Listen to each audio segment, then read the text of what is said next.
Hello दोस्तों, नमस्कार। आप सभी का स्टडी 91 में स्वागत है।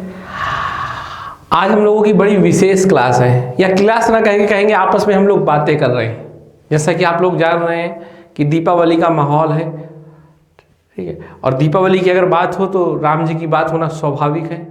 तो आज हम लोग राम जी पे ही बात करने आए हुए हैं। तो मुझे ऐसा लगा क्यों ना हम लोग राम जी को छात्र जीवन से अपने जोड़ें, अर्थात हम लोग ये देखें कि राम जी हमें क्या क्या सिखा सकते हैं। तो मुझे ऐसा फील हुआ, या मैंने कई बार ऐसा फील किया है कि अगर हम राम जी को एक आदर्श के तौर पे मानते हैं तो हमें ये बहुत सी मामलों में एक नई दिशा देते हैं। जब हम लोग असफल होते हैं तो कई मामलों में ये हमें मनोबल देते हैं, इसीलिए मैं इनको अपना सुपर हीरो मानता हूँ, ठीक है। तो मुझे ऐसा लगता है कि जब इतना शानदार कोई किरदार है तो उसको हमको पढ़ना होगा, समझना होगा और उसको हमें जीना होगा, है ना। एक तथ्य नहीं है राम, एक कोई इन्फॉर्मेशन नहीं है राम एक व्यक्तित्व है, राम एक पर्सनालिटी है ना। हर व्यक्ति में कहीं ना कहीं एक राम होगा, उसे हमें जगाना होगा। और ये मैं सारी बातें एक छात्र के लिए कर रहा हूँ, है ना। और मैं ज़्यादा कोई बड़ी बात नहीं कर रहा, क्योंकि मैं भी एक छात्र हूँ।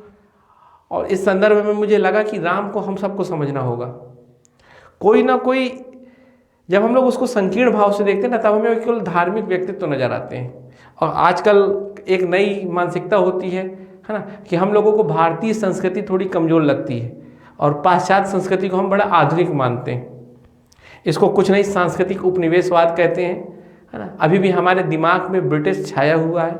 हमें इंग्लिश अच्छी लगती है, हमें गोरा कलर अच्छा लगता है, जबकि वास्तविक रूप में भारत में सुंदरता सांवले कलर की थी। कृष्ण को माना जाता था सुंदरता का प्रतीक, परंतु हम वो सब चीज़ों को इग्नोर कर, और ये एक प्लानिंग के तहत किया गया है ना। ये कहा जा सकता है कि ब्रिटिश ने हमारे ऊपर से शासन हटा तो लिया, पर हमारे दिमाग से नहीं अभी हटाया। कहीं ना कहीं उसका शासन है। और यूपीएससी में ये निबंध भी पूछा गया है एक बार, क्या अभी हम मतलब औपनिवेशिक हैं कि नहीं। तो इस तरह के कई सवाल हो चुके। तो चलिए अब इस पर आते हैं, चर्चा करते हैं। तो सबसे पहले तो मैं ये कहूँगा कि राम को हम एक सांस्कृतिक व्यक्तित्व या एक ग्रेट पर्सनालिटी के तौर पे देखेंगे, जिससे हमें बहुत सी चीज़ें सीखने को मिलेंगी। और खासकर एक तैयारी करते हुए छात्र के लिए, है ना। कई बार छात्र सफल होते हैं, असफल होते हैं, ठीक। खासकर जब असफल होते हैं तो उस समय राम बहुत काम आ सकते हैं। तो चलिए इस पर चर्चा करते हैं, ठीक। तो देखिए, राम जी के बारे में अगर कहा जाए तो उनसे मूलतः मैं 3 बातें सीखता हूँ। पहली बात जो उनसे मैं सीखता हूँ वो धैर्य व संयम। दूसरी बात मैं सीखता हूँ कि उनके अंदर कोई डबल स्टैंडर्ड नहीं था, जिसके कारण वो हमेशा एनर्जेटिक रहते थे। तीसरी बात मैं अगर कोई सीखता हूँ तो ये है कि वो हमेशा खुद को सुधारते रहते थे, खुद को हमेशा उन्होंने मजबूत बनाया है। यदि चौथी बात भी कहा जाए तो ये है कि वो कभी भी भावुक होकर ऐसे निर्णय नहीं ले लेते थे जो उनके उद्देश्य से उनको दूर करता था। अर्थात उनके अंदर एक बहुत गजब का संतुलन था, संवेगों का संतुलन, रिश्तों के मध्य संतुलन। फिर कुछ बातें हम हनुमान जी से देखेंगे कि क्या सीख सकते हैं, कुछ बातें हम कैकेयी और मंथरा से भी सीखेंगे। तो चलिए आइए हम लोग चर्चा करते हैं। मुझे उम्मीद है कि आप भी मेरा इस पर साथ दोगे, कमेंट के माध्यम से आप भी मुझे बताओगे कि आप ऐसा क्या देखते हो रामायण में या राम में, जिससे हम लोगों को सीख लेनी होगी, हम लोगों को उसको जीना होगा, है ना। तो चलिए सबसे पहले अगर मैं संयम की बात करूं तो सबसे पहले हम देखते हैं कि हमारी कमी क्या है। जैसे हम लोग छात्र जीवन है, यदि हम लोग सफल होते हैं ना तो इतने खुश हो जाते हैं कि सबको भूल जाते हैं, और शायद फिर हम वहीं रुक जाते हैं और अगले के लिए प्रयास ही नहीं करते, और एक सीमित सफलता को ही हम अपनी पूरी सफलता मान लेते हैं। जैसे कोई एक छोटा सा एग्जाम निकल गया, उसी में खुश हो गए, हाँ। या ये भी कहिए कि जब हम फेल होते हैं तो कई लोग तो इतना बुरा निराश होते हैं कि वो अवसाद में जा जाते हैं कि वो सुसाइड तक कर लेते हैं। तो भाई क्यों करते हैं सुसाइड आखिर हम लोग, है ना। क्योंकि हम ये मानते हैं ना कि हम फेल हो गए, अब कुछ बचा ही नहीं। ऐसा क्यों होता है? ऐसा इसलिए होता है कि अब हमें ये लगता है कि अब हम समाज की नज़रों में गिर गए, अपनी नज़रों में गिर गए, है ना। तो ये सब जो आता है, अगर हम राम के किरदार को देखेंगे तो शायद इन सब से हम बच सकते हैं। अगर हम देखें तो राम एक राजकुमार थे, है ना, मतलब एक राजा थे, वो चाहे जैसी जिंदगी जीते, ठीक। और साथ में आप जानते हैं कि जो भी राजकुमार टाइप के लोग होते हैं वो कभी दुख से तो उनको ज़्यादा मिलना होता नहीं है, लेकिन आप देखिए राम जी लगातार अपने जीवन में संघर्ष करते रहे। बचपन से लेकर अंत तक उनके जीवन में संघर्ष ही संघर्ष था। उन्होंने कई सारी असफलताओं को देखा, परंतु किसी भी असफलता से इतना निराश नहीं हुए कि सब कुछ छोड़ दिया हो। ऐसा तो नहीं उनके निराश देखा जीवन में। उन्होंने कितनी भी बड़ी विपत्ति आए, कितना भी बड़ा संघर्ष आए, सदैव उसको मुस्कुरा के सामना किया है ना। वो राजा बनने वाले थे, कुछ दिन पहले ही पता चलता कि अब उनको वनवास है, तब भी वो मुस्कुरा रहे हैं। वो जब वनवास जा रहे हैं तब भी मुस्कुरा रहे हैं। उनके चरित्र का कहीं ऐसा वर्णन नहीं है जहाँ पर वो क्रोधित हों बहुत ज़्यादा या बहुत ज़्यादा किसी एक संवेग के अंतर्गत आते हों। देखिए राम जी के बारे में मैंने ज़्यादा तो नहीं पढ़ा, जितना देखा टीवी में देखा, जितना अपने हिसाब से सर्च किया, ठीक है, यही रामायण, थोड़ी बहुत पढ़ाई भी की बचपन में जो की, है ना। लेकिन जब मैं उनको सोचता हूँ, उनके बारे में विचार करता हूँ, तो मुझे कई नए आयाम दिखते हैं। मैं उनको अपने हिसाब से सोचता हूँ, मेरे राम मेरे हिसाब से, ठीक। तो मैं वही राम को आपके सामने प्रस्तुत कर रहा हूँ। तो उसी में एक मैं ये देखता हूँ कि चाहे जीवन में जैसा भी संघर्ष आए, उन्होंने सदैव मुस्कुरा के उसका सामना किया है। बहुत ज़्यादा वो निराश नहीं हुए, कभी अवसाद नहीं हुए। और एक राजा के सामने इतना संघर्ष आ रहा हो तो उसे अवसाद में आ जाना चाहिए कि कहे कि भाई राजा क्यों इस परिवार में पैदा किया जब इतना संघर्ष है। लेकिन वो देखिए हर वक्त मुस्कुराते हैं, और जिससे भी बात कर रहे हैं वो मुस्कुरा के बात कर रहे हैं। ये मुस्कुराहट एक आप इसको महसूस करिए, जब आप पढ़ेंगे तो आप देखेंगे कहीं भी उनका ऐसा वर्णन नहीं है कि क्रोधित हो। और सदैव मुस्कुरा के हर चीज़ को सबका सामना कर रहे हैं। तो हमें ये सीखना होगा राम जी से कि हमारे सामने कैसी भी स्थिति आ जाए, हमें सदैव मुस्कुराना है। क्योंकि हम लोग जब तैयारी के दौरान होते हैं तो कई ऐसी बड़ी बड़ी समस्याएं भी आती हैं जिससे कई लोग तो तैयारी छोड़ देते हैं, या कई मैंने आपको बताया अवसाद में चले जाते हैं।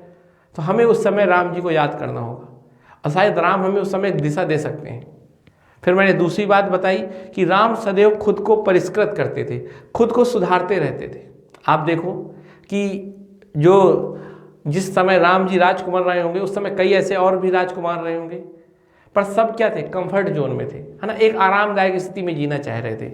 पर राम ने कभी ये नहीं अपनाया। राम ने हमेशा अपने आप को संघर्ष के दौर पे रखा, और जैसे ही उन्होंने हमेशा अपने आप को संघर्ष के दौर पे रखा और हमेशा उससे अपने आप को उन्होंने मजबूत बनाया, है ना। साथ ही कभी किसी भी कार्य के लिए उन्होंने किसी को ब्लेम नहीं किया।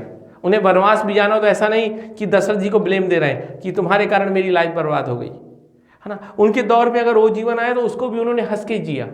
इस सब से क्या हुआ, इस सब से वो अपने समय के सारे राजकुमार से आगे निकल गए और वो बने मर्यादा पुरुषोत्तम राम।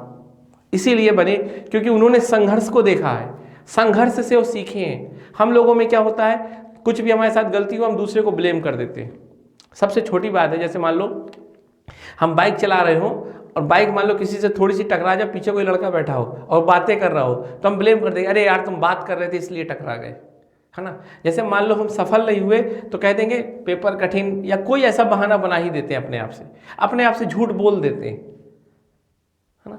तो हम लोग क्या करते हैं, अपने आप से झूठ बोल के अपने आप को एक आरामदायक स्थिति में रखते हैं, और उसी आरामदायक स्थिति में हम क्या होते हैं, जैसे कहते वैसे रह जाते हैं, अपने अंदर कोई सुधार नहीं करते, है ना। पर आप देखिए राम जी की कोई भी जीवन की घटना उठा लो जो संघर्ष है, उन्होंने राम के जीवन में क्या जोड़ा है, कुछ ना कुछ सकारात्मक जोड़ा है ना। अर्थात ये कहा जा सकता है कि राम जी बहुत ज़्यादा घिसे हैं तभी चमके। जैसे कहा जाता है कि कोयला ही हीरा बनता है, क्यों, बस उसने दबाव ज़्यादा झेला, वो ज़्यादा तपा है। तो वैसे ही राम भी एक किरदार है जो जितना तपे उतना फिर सूर्य बन के चमके हो। तो ये भी कहा जा सकता है, हम इससे भी राम जी से सीख सकते हैं। राम जी से तीसरी बात सीख सकते हैं कि अपने उद्देश्य से, या जो उनका मन है या जो उनका उद्देश्य है, उससे के संदर्भ में विचलित नहीं होते कभी। उनको भरत मनाने आए, दशरथ ने खूब मनाया, कई प्रयास किए, पर उनका उद्देश्य था अगर वनवास तो किया, उन्होंने पूरा किया और हंस के किया, किसी को ब्लेम नहीं किया, है ना। तो एक ये भी बहुत बड़ी उनकी क्वालिटी है। हम लोगों में क्या होता है, अभी घर वाले बुला लें, अब मान लो 2 दिन बाद त्यौहार होगी, आ जाओ दीपावली में, हम तुरंत चले जाएंगे, है ना। तुरंत भावुक होके हम, या हमें ना कहना नहीं आता, कई चीज़ों को हम ना नहीं कह पाते। पर हमें सीखना होगा इससे कि जो भी व्यक्ति हमारे जीवन में हमारे उद्देश्य से हमको दूर कर रहा है, हमको उसको ना कहना होगा। हमें अपने जीवन में संतुलन लाना होगा। ऐसा नहीं होगा कि भावुक हो गए तो आजकल के लड़के तो कई तरीके से भावुक होते हैं, मतलब भावुक हुआ तो अपने उद्देश्य को ही छोड़ दिया। तो हमको भावुकता होकर अपने उद्देश्य से दूर नहीं होना, हमें अपने उद्देश्य को प्राथमिकता देनी है, सबसे पहले उसी के लिए हमें काम करना है। फिर जैसा कि मैंने आपको तीसरी बात बताई थी कि राम जी के अंदर सबसे अच्छी अगर क्वालिटी थी वो थी लीडरशिप, नेतृत्व करने की क्षमता। नेतृत्व करने की क्षमता, लीडरशिप का मतलब क्या होता है कि ऐसा व्यक्ति जिसे हर व्यक्ति को के बारे में ये जानकारी हो कि वो क्या है और उसको कैसे अपने संदर्भ में बेहतरीन रूप से प्रयोग किया जा सकता है। ये नकारात्मक संदर्भ नहीं है ना, मतलब एक ऐसी स्थिति बनाना जिसमें दोनों को फायदा हो, ये होती है एक लीडरशिप की क्वालिटी। अर्थात आदमी को भी बेहतर बनाना, साथ में अपने उद्देश्य को भी प्राप्त करना। जैसे आप देखो राम जी के जीवन में कई लोग आए है ना, जिनकी कोई वैल्यू नहीं रखता था, लेकिन राम ने उनको समझा और राम ने उनको कैसे अपने वनवास के समय में उनका साथ लिया और अपने उद्देश्य को प्राप्त किया। जैसे सुग्रीव, एक हारा हुआ आदमी, जैसे वानर जिनको कोई महत्व नहीं देता था, उनका प्रयोग किया है ना। जैसे गिलहरी जिसके ऊपर सब हंस रहे थे कि तुम क्या काम करोगे, तुम क्या पुल बनाओगे, लेकिन राम ने उसको भी प्रोत्साहित किया और समझा इसका महत्व कि पुल बनाने में जो छोटी छोटी जगह होगी वहाँ यही गिलहरी पत्थर भर सकेगी और वो छोटी छोटी जगह ही मजबूती प्रदान करती हैं, है ना। तो ये चीज़ थी, तो राम जी ये समझते थे। वैसे ही हमें भी अपने वनवास के दौरान, मैं कहता हूँ मतलब हमें अपने एग्जाम की तैयारी के दौरान हमें क्या करना होगा, हमें अपने एग्जाम की तैयारी के दौरान समझना होगा कि कौन सी चीज़ें हमारी किस तरह उद्देश्य की पूर्ति करती हैं और हमें उसका उस तरह प्रयोग करना होगा। जैसे कोई दोस्त हमारा कोई सब्जेक्ट अच्छा पढ़ा लेता होगा, है ना, कोई दोस्त हमारे कॉपी चेक कर सकता है, आंसर राइटिंग चेक करता है, तो हमें ग्रुप डिस्कशन करना होगा। तो ये सब चीज़ें हम सीख सकते हैं। फिर राम जी में परिपक्वता थी, उन्हें पता था कि वो धनुष तोड़ सकते हैं स्वयंवर में, लेकिन वो शांत बैठे रहे जब तक उनके गुरु ने आदेश नहीं दे दिया। आजकल हमें क्या होता है, कुछ थोड़ी जानकारी हो जाती है तो हम अधजल गगरी छलक की तरह छलकने लगते। तो हमें राम से परिपक्वता सीखनी होगी, है ना। कुछ थोड़ी सी पैसा आ गया तो उसका शो ऑफ करने लगते। आप देखिए कि राम जी शिक्षा लेने कहाँ जाते हैं, गुरुकुल जाते हैं। अगर चाहते तो गुरु जी उनके यहाँ जाते और राजा थे तब भी वो जाते हैं। तो एक बिल्कुल सामान्य व्यक्ति की तरह जीवन जी रहे हैं, मतलब उनके जीवन में शो ऑफ नहीं है, परिपक्वता है। तो हम ये भी राम जी से सीख सकते हैं। एक और सबसे अगर महत्वपूर्ण बात देखें तो उनके जीवन में कोई दोहरे मानक नहीं थे, जो बाहर था वैसे ही वो अंदर थे। एक कहावत है कि राम जी जब स्वयंवर के लिए थे तो उसके एक दिन पहले जब सीता जी फूल तोड़ रही थी तो सीता जी के बारे में उनके कुछ विचार आए होंगे, तो उन्होंने जाके अपने गुरु विश्वामित्र को सारे विचार बताए। अब कई लोग कहेंगे यार ऐसे कैसे अपने गुरु को ये सब बता सकता है, पर उन्होंने ऐसा क्यों किया, ताकि उनके मन में कोई ऐसा विचार न रह जाए जिससे वो अपने आप को संगत न स्थापित कर रहे हो। तो उन्होंने अपने गुरु के सामने सारी व्याख्या कर दी ताकि फिर वो अपने मन से निश्चल हो जाए। हाँ, इससे क्या होता है, जब व्यक्ति अपने अंदर दो व्यक्तित्व तो नहीं रखता, दो पर्सनालिटी नहीं रखता, तो उसके अंदर बहुत ऊर्जा रहती है। जैसे मान लो मैं हूँ, अगर मैं 10 पर्सनालिटी के तौर पे जीने लगूंगा तो मेरे अंदर ऊर्जा का ह्रास होगा, मैं अपने उद्देश्य से भ्रमित हो जाऊंगा, है ना। इसलिए हमको एक ही पर्सनालिटी के तौर पे जीना होगा। जब भी आप तैयारी करो तो कोई शो ऑफ मत करो, क्योंकि जैसे ही आप शो ऑफ करते हो तो आपकी कई पर्सनालिटी हो जाती है ना। आपको खुद को एक बनावटी जीवन में जीना पड़ता है, जिसके कारण आप अपनी ऊर्जा को भूल जाते हो। तो यही मेरा निवेदन है कि जब भी आप तैयारी कर रहे हो तो कोई शो ऑफ नहीं करना, जीवन में कहीं ना करिए, ये तो अच्छी बात है, पर अभी तक तैयारी मेन उद्देश्य है। तीसरी बात अगर मैं कहूँ हनुमान जी से हम क्या सीख सकते हैं, तो हनुमान जी से मैं 2 बातें बहुत अच्छे से सीखता हूँ। पहली बात तो ये हनुमान जी से हम सीख सकते हैं कि कभी भी हमारे सामने जो उद्देश्य हो, हमारे सामने जो जिससे हमारा सामना हो रहा हो, हमें उसके बारे में पूरी जानकारी लेनी चाहिए, फिर हमें उससे लड़ना चाहिए। जैसे एक घटना है, हनुमान जी जब लंका जाते हैं तो चाहते तो शुरू में ही लंका जला सकते थे, पर उन्होंने क्या किया, उन्होंने एक छोटा कोई जीव बनकर पूरे लंका के चक्कर लगाए, पूरे लंका को समझा, फिर वो खुद को बंदी बनाया और रावण से भी मिले, क्योंकि उन्होंने रावण को भी समझने की कोशिश की। अर्थात उन्होंने एक तरह से पूरी लंका की स्थिति को जाना और फिर बाद में वहां जला के चले आए, है ना, अपना जो उनका काम करना कराए। लेकिन अगर इससे हम क्या सीख सकते हैं, इससे हम सीख सकते हैं हमें जिससे सामना करना है। जैसे हमारा मान लो एग्जाम है, तो हमें पहले पूरे एग्जाम को समझना होगा, अपने उस एग्जाम की डिमांड को समझना होगा, तब फिर एग्जाम को हमें लड़ना होगा उससे और उसको जीतना होगा, है ना। तो ये भी हम हनुमान से सीख सकते हैं, है ना, कि हमें पहले जिससे सामना करना उससे समझना है। ये नहीं कि सीधे जाके जोश में उससे लड़ गए, अब पता चला कि लगातार फेल हो रहे फिर। तो जैसे हमें पहले सिलेबस को देखना होगा, सिलेबस के एक एक पॉइंट को समझना होगा। ये आप हनुमान जी से सीख सकते हो। हनुमान जी से एक बात और सीख सकते हो कि हर व्यक्ति के अंदर क्षमता होती है, बस उसको वो पहचानता नहीं है। जैसे हनुमान जी जब सागर पार करना था तो उनको जामवंत ने उनकी क्षमताओं से परिचय कराया था, वैसे हर व्यक्ति को अपनी क्षमताओं से खुद परिचित होना होगा। एक व्यक्ति के अंदर हनुमान भी है, उसी के अंदर जामवंत भी है, उसे खुद को अपनी क्षमताओं को पहचानना होगा। समाज के भरोसे रहोगे वो तो और कहेगा कि ये एग्जाम मत दो, तुम इस लायक ही नहीं हो, ये तो बहुत कठिन एग्जाम है, IAS PCS तुम थोड़ी बनोगे, है ना। हाँ, किसी की ज़िंदगी में कुछ अच्छे लोग होते हैं जो उसको प्रोत्साहित करते हैं, लेकिन सामान्यता नहीं होता। तो आपको अपना खुद जामवंत बनना है, और जामवंत बन के आपको इस चीज़ को समझना है कि आप ही हनुमान हो, और अपने आप को क्या करना है, मोटिवेट रखना है, अपने आप को समझना है कि आप किसी छोटे उद्देश्य के लिए नहीं हो, आप कुछ भी कर सकते हो। हाँ, बस करने के पीछे राम को याद रखिएगा कि संघर्ष हमेशा किया है, संयम तरीके से किया है, और कभी भी किसी पे दोषारोपण नहीं किया। जो भी किया उन्होंने खुद को सुधारा है, खुद को मजबूत बनाया है। इसी क्रम में अगर हम देखें तो हम कैकेयी और मंथरा से भी सीख सकते हैं। यहाँ एक और कैकेयी राम से सबसे ज़्यादा प्यार करती थी, पर मंथरा के संगत में आके उसने सारा गलत कर लिया, सब कुछ लीप लिया अपना, और बाद में कहीं की नहीं रही, है ना। तो ये होता है संगत का असर, पूरा दिग्भ्रमित कर दिया, है ना। तो ऐसे ही हमें जब तैयारी कर रहे हैं तो अपनी संगतता को सबसे ज़्यादा ध्यान में देना है। हमें किसी ऐसे व्यक्ति से संगत नहीं करनी जो हमें उद्देश्य से हमें भ्रमित कर सकता हो। ये सब बातें बहुत आसान लगती हैं और ये भी लगता है कि हम कर लेंगे, पर करते नहीं हैं, इसीलिए तो कुछ ही लोग सेलेक्ट होते हैं, है ना।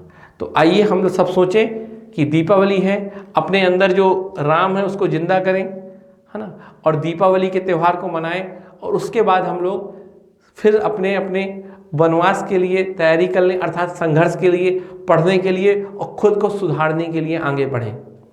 और राम जी इस मामले में आप लोगों को बहुत मजबूती प्रदान कर सकते हैं, ठीक है। तो अंत में मैं जाते जाते यही कहूँगा, ठीक है,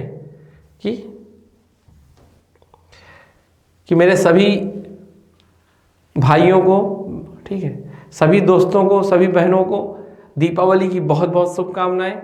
सब कोई दीपावली अच्छे से मनाइए, पटाखे फोड़ने का मन हो, अगर मिल रहे हो तो उसको भी एंजॉय करिए, है ना। ध्यान रहे कि ज़्यादा पॉल्यूशन ना हो, थोड़ी बहुत बौद्धिकता भी दिखा दीजिएगा, ठीक है। और फिर हम लोग मिलते हैं पढ़ाई के साथ, ठीक है। धन्यवाद।